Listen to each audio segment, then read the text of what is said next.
जात का राजनीति करते हैं, वर्तमान विधायक हैं देवस्थान सिंह। तो सिर्फ भूमिहार के वोट से तो जीतते नहीं। भगत सिंह जी वहाँ से सांसद रहे हैं, तो वो राजपूत समाज से आते हैं। आपको बता दें, मिश्रा जी का कार्यक्रम था जी, तो उनके हेलीकॉप्टर को वहां पर नहीं उतरने दिया गया। वो सारे समर्थक देवस्थान सिंह परिवार के थे, जो कि आपकी पत्नी आपके कहने पे वोट नहीं देगी। बिल्कुल सही बात। तो हम बात करें सिवान जिले के गोरियाकोठी विधानसभा क्षेत्र पर, क्योंकि बहुत से लोगों का मैसेज आया, बहुत से लोगों का कमेंट्स के माध्यम से ये सवाल आया था, सोशल मीडिया के माध्यम से, व्हाट्सएप के माध्यम से, बहुत सारे लोग फोन से भी ये बात कहे कि एक बार गोरियाकोठी पर फिर से प्रकाश डालिए। और गोरियाकोठी के विधानसभा के तीनों जो प्रखंड हैं, 3 प्रखंड आते हैं गोरियाकोठी विधानसभा क्षेत्र के अंतर्गत। गोरियाकोठी विधानसभा में गोरियाकोठी ब्लॉक, बसंतपुर ब्लॉक और नबीगंज ब्लॉक। तो लोगों का ये कहना था कि एक गोरियाकोठी विधानसभा क्षेत्र पर एक वीडियो बनाइए जिसमें इस चीज थोड़ा सा वीडियो के माध्यम से आप बताने का प्रयास करिए कि यहाँ से अभी तक हमेशा एनडीए के तरफ से या यूं कहें भाजपा की तरफ से हमेशा प्रतिनिधित्व का मौका जो मिला है भूमिहार समाज को नहीं मिला है, राजपूत समाज को क्यों नहीं? ये एक बहुत बड़ी सवाल है, क्योंकि अगर यहाँ पे बात करें हम गोरियाकोठी विधानसभा क्षेत्र की, तो यहाँ जातिगत एक बार थोड़ा सा हम देख लेते हैं कि कैसी क्या संख्या है। तो गोरियाकोठी विधानसभा क्षेत्र में 3 जो ब्लॉक आते हैं उसमें गोरियाकोठी प्रखंड, जिसके पंचायत की संख्या कुल 22 है। इसके बाद बसंतपुर प्रखंड आता है जो कि छोटा प्रखंड है, यहाँ पे भी 9 ग्राम पंचायतें हैं। और इसके बाद एक और पंचायत है नबीगंज, जहाँ पंचायत की संख्या 11 है। यानी कुल गोरियाकोठी विधानसभा में 42 पंचायत है। और 42 पंचायत मिला के गोरियाकोठी का जो एक जातीय समीकरण है, जिसपे हम आपको कुछ लगभग अंदाज, एक परफेक्ट जानकारी तो नहीं देंगे हम आपको, लेकिन आपके लोगों के कहने के हिसाब से जो हम आपको देने जा रहे हैं, जो जानकारी बता रहे हैं, तो उसमें हम एक चीज मोटा मोटी एक आकलन आपको बता दें कि यहाँ जितने भी जो जाति की संख्या है, इसमें सबसे ज्यादा अगर बहुलता किसी की है तो वो यादव जाति की है। यादव जो कि लगभग 40,000 प्लस से अधिक वोटर है। उसके बाद मुस्लिम आ जाते हैं, मुस्लिमों की भी संख्या लगभग यहाँ पे 50,000 के आसपास मानी जाती है कि 50,000 लगभग मुस्लिम वोटर है। और इसके बाद नाम आता है राजपूत समाज का। राजपूत समाज का जो राजपूत जाति की वोट की संख्या है लगभग 35,000 के आसपास यहाँ पे राजपूत लोगों के वोटर हैं। और इसके बाद आते हैं भूमिहार। हालांकि भूमिहार से ऊपर ब्राह्मण जाति के भी वोटर हैं, क्योंकि ब्राह्मणों की संख्या यहाँ पर लगभग 30,000 के आसपास बताई जाती है। और इसके बाद आते हैं भूमिहार समाज। हालांकि अभी भाजपा के जो विधायक हैं, जो भाजपा के प्रतिनिधित्व कर भूमिहार समाज से आते हैं, देवस्थान सिंह, लेकिन ब्राह्मणों की संख्या लगभग 30,000 के आसपास है और भूमिहार जाति की लगभग वोटों की संख्या 30,000 के आसपास। और इसके बाद आते हैं कोयरी जाति के लोग, जिनकी संख्या लगभग 14,000 के आसपास है। उसके बाद कुछ चलते अन्य जातियों में, जैसे में पासवान हो गए, हरिजन हो गए, तो ये दोनों लोगों को मिला के और कुछ ये मलाह लोग हैं, मिला के लगभग इनकी भी संख्या 25,000 से अधिक की संख्या इनकी वोटर के रूप में। और उसके बाद एक और है बनिया जाति। तो बनिया और लोहार, जिसमें बनिया की संख्या ज्यादा, बनिया लगभग 20,000 प्लस के आसपास वोटर है, और लोहार की भी संख्या लगभग पूरे विधानसभा क्षेत्र में 5,000 के आसपास आता है। तो ये एक लगभग में जाति का समीकरण हमने आपको बताया। हम इसी बिंदु पर चर्चा करेंगे। हमारे साथ जुड़े हुए हैं डिम्पल सिंह। नमस्कार डिम्पल जी, एक सवाल था लोगों का जो कि लगातार फोन के माध्यम से आ रहा था कि एक अपने चैनल के माध्यम से थोड़ा सा आप इस चीज को वीडियो बनाइए और बताइए कि यहाँ पे जो जातीय समीकरण है उसके हिसाब से गोरियाकोठी विधानसभा का प्रतिनिधित्व तो करने की जो एक कैटेगरी होती है, उसमें परफेक्ट एनडीए नहीं उतरती है, भाजपा नहीं उतरती है, एक ही जाति बेस को हमेशा अपना कैंडिडेट बनाती है। ऐसा क्यों होता है? देखिए, सबसे बड़ी चीज तो राजनीति में जाति विशेष पे कुछ भी होना नहीं चाहिए, मतलब होना नहीं चाहिए। आपके कहने के हिसाब से अगर है तो मुझे नहीं लगता, अगर जात का राजनीति करते हैं, वर्तमान विधायक हैं देवस्थान सिंह, तो सिर्फ भूमिहार के वोट से तो जीतते नहीं है। विधायक तो आज है नहीं, चूंकि सबसे कम देखा जाए तो भूमिहार का वोट है, हाँ, सबसे कम। तो मुस्लिम वोट भी है। मैं जहाँ तक मैं जानता हूँ, राजपूत वोट भी उनके साथ है, मुस्लिम वोट भी है।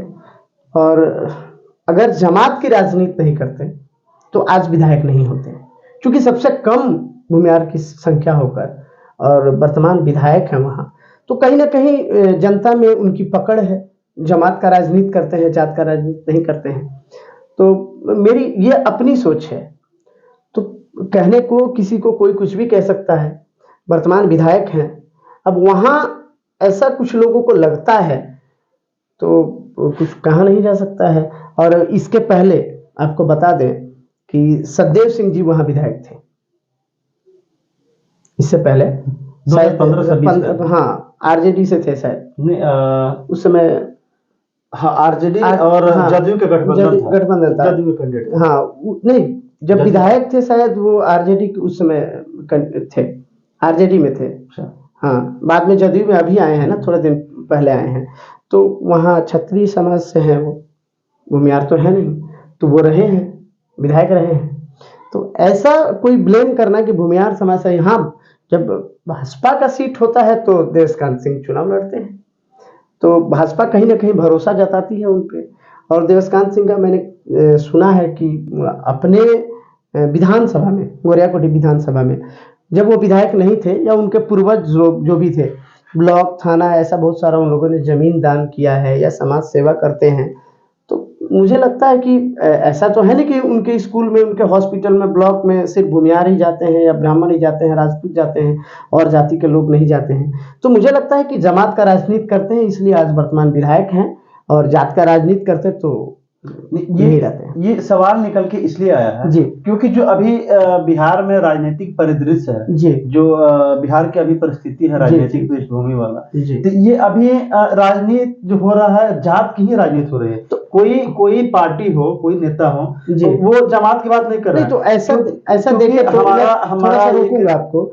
ऐसा देखे तो वर्तमान, इससे पूर्व में राजद से शायद चुनाव लड़े थे हनी वर्मा, वो यादव समाज का वर्मा वोट, की माता उत्तम वर्मा लड़ी थी। तो वहां जब यादव समाज का वोट ज्यादा है तो राजद को किसी यादव को टिकट देना चाहिए। मतलब आपने समाज के भी वोटर जो है एक निर्णायक मूवमेंट में है वहां, ठीक है। तो सबसे ज्यादा तो कुशवाहा और यादव वोट है वहां पे, है ना। उसके बाद भी देवस्कांत सिंह का जीत हुआ। तो आपको नहीं लगता कि अगर जात का कुछ ना कुछ तो वोट कटा होगा ना? अगर पूरा वोट उनको मिलता था तो वहां राजद का जीत होना चाहिए आपके हिसाब से। जो समीकरण आपने बताया मैं उस हिसाब से बता रहा हूँ। एक चीज हमारे कहने के पीछे विशेष वजह ये है, सवाल करने का विशेष मकसद हमारी है कि हमने एक जमीनी स्तर पर वहाँ कार्यक्रम किया था, जिसमें हमारी पूरी टीम से आप भी थे। तो वहाँ पे हम लोग देखा कि वर्तमान विधायक के खिलाफ में रोष है। और दूसरी चीज ये भी हर जगह आरोप लगा, उसमें लोगों ने ये चीज खुलेआम कैमरे पर फेस किया, कैमरे पर लोगों ने बताया कि यहाँ पे हमेशा राजपूत समाज को इग्नोर किया जाता है, और विशेष करके भाजपा के द्वारा। भाजपा हमेशा राजपूतों को इग्नोर करती है, और जो कम संख्या में है, भूमिहारों की संख्या कम है, उनको वोट टिकट दी जाती है।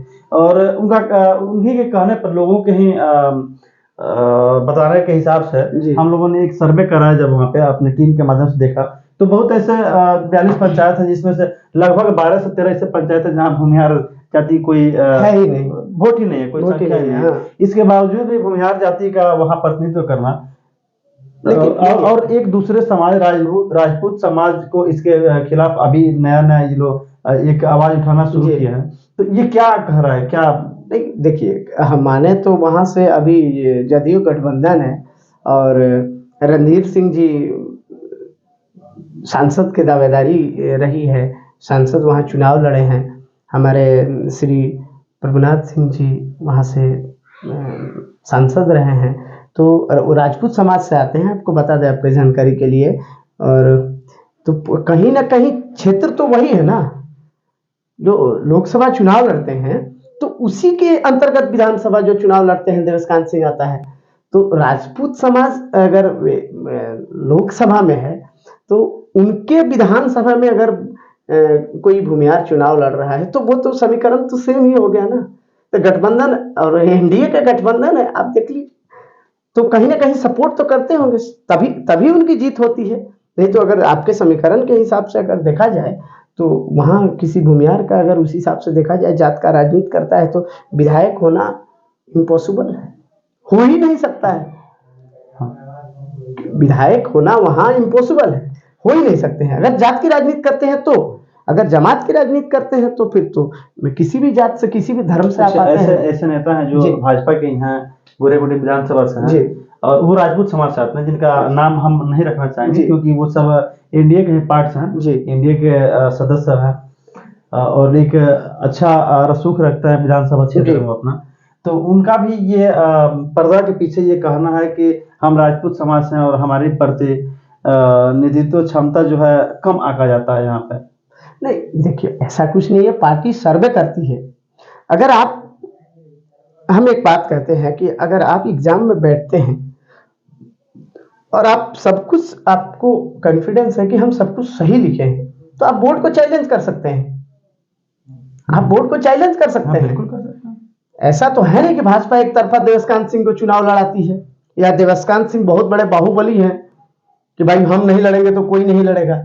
ऐसा वाकई एक बार हुआ है, ऐसा कहा जाता है कि वहां से एक बार भाजपा का टिकट मिला था डॉक्टर देवरंजन सिंह को, जो कि महाराजगंज के भूतपूर्व सांसद विधायक रह चुके हैं, तो उनको टिकट मिला था वहां पे, और वहां भाजपा का एक कार्यक्रम होने वाला था जिसमें कैलाशपति मिश्रा जी का कार्यक्रम था, तो उनके हेलीकॉप्टर को वहां पर नहीं उतरने दिया गया। वो सारे समर्थक देवस्कांत सिंह परिवार के थे, जो कि देखिए बांस और खंभे ले लेके हेलीपैड पर खड़े हो गए और हेलीकॉप्टर नहीं उतारने दिया गया और चुनावी जनसभा नहीं हुई। देखिए जहां तक समर्थन, तो देवरंजन सिंह भी तो भूमिहार समाज से आते हैं, फिर उनका विरोध क्यों हुआ वहां पे? अब वही तो कह रहा है कि ये तो जनता के ऊपर है ना, इसमें देवस्कांत सिंह की गलती कहाँ है? देवस्कांत सिंह ने तो खड़ा कर दिया नहीं, देवस्कांत सिंह स्वयं बंदूक लेकर तो खड़े नहीं थे कि हेलीपैड पर उतरने नहीं देंगे। ये तो समर्थन की बात होती है, जनता की बात होती है।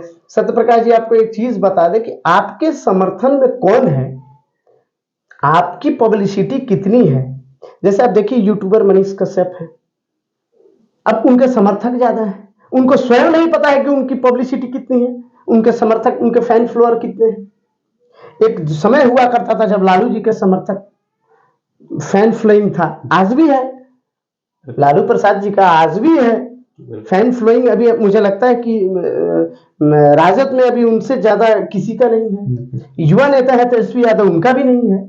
तो ये तो जनता के ऊपर होता है, ये आप नेता हैं या पत्रकार हैं तो ये आप निर्णय नहीं कर सकते हैं। आपके समर्थन में कौन क्या करता है वो तो स्वतंत्र है, प्रजा स्वतंत्र होती है। आप अगर हाँ देवस्कांत सिंह वहां बंदूक लेकर खड़े हैं या स्वयं खड़े हैं करा रहे हैं तो ये उनकी गलती है कि भाई वो स्वयं करा रहे हैं, वहां देवस्कांत सिंह थे, इसकी अगर पुष्टि होती है, ऐसा आरोप लगता है उनका। हाँ, इसकी पुष्टि ना मैं कर रहा हूँ ना हमारे चैनल कर। देखिए ऐसा आरोप लगता है कि हाँ उन्हीं के समर्थक थे और हेलीपैड पर जो बना था बांस ला के खड़े कर दिया और हेलीकॉप्टर नहीं उतरा। देखिए सत्यप्रकाश जी एक बात बता दें कि एक कहावत है, चर्चा उसी की होती है जिसमें कोई बात हो, जिसमें कोई बात ही नहीं, जो लड़ेगा ही नहीं वो मरेगा और मारेगा क्या, ठीक है ना। तो ये चीज पब्लिसिटी और समर्थन ये किसी के बस की बात नहीं है।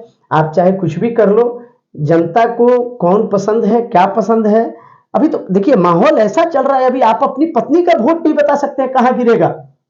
बिल्कुल सही बात है। एक समय हुआ करता था, हम लोग बहुत छोटे थे, हमने देखा है कि गांव में एक चाचा या बुजुर्ग कोई है जो, जिनको एक मुखिया माना जाता था, एक हर गांव में मुखिया मतलब पंचायत का होता है, लेकिन हर गांव में एक पटीदार कहा जाए तो देहाती भाषा में, तो अगर वो कह देंगे चाचा कि यहाँ वोट गिरेगा, फलानवा का वोट दिया ही हो, फलानवा विधायक बना, गांव उमड़ के पूरा गांव उमड़ के एक ही जगह। लेकिन आज की स्थिति ये है कि आपकी पत्नी आपके कहने पे वोट नहीं देगी। बिल्कुल सही बात। तो उस समय में, उस दौर में आप क्या उम्मीद कर सकते हैं कि आपको कौन वोट देगा और कौन नहीं देगा। पहले नेता चालाक थे, आज जनता चालाक है, इस पे कुछ भी कहना असंभव है। ठीक, बहुत बढ़िया लगा आपसे बात करके।